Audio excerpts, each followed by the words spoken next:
filosofiako azterketa hasi da eta guk beraz Etxepareko terminaleko ikasleek frantsesez pasatu behar dugu.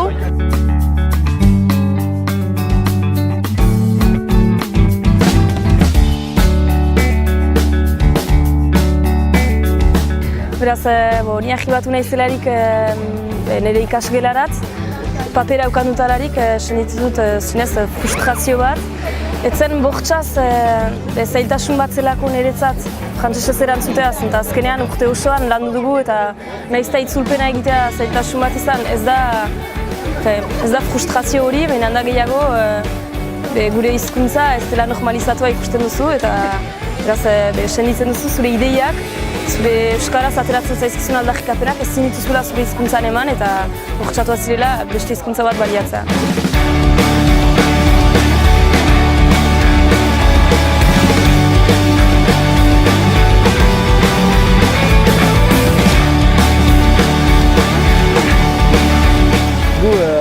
Tipidanik sehaskan untsatek gira euskaraz ikasten kurtso guziak, gai guziak euskaraz ikasten beti.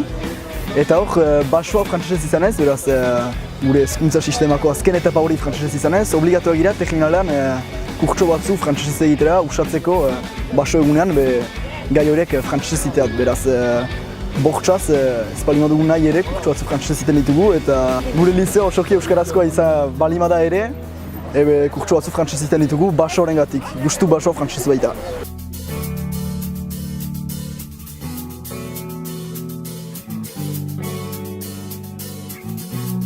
Jakinez ikastolan girela urte guztian euskaraz ikasi dugula eta tipidanik euskaraz ikasi dugula.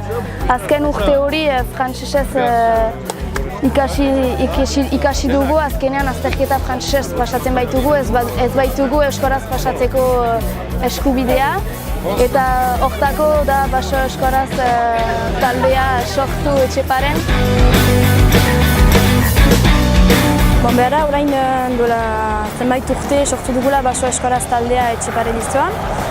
Beraz, gure aldarrikapena da basoko azterketa euskaraz pastea. Lortu dugu euskaraz pasatzea historia eta matematika. Ejan dezakugu beraz, urratxo bat aintzinera egin dugula lorpen horrekin, baina oraino hainitz ikasgai bat dira euskaraz pasatzeko.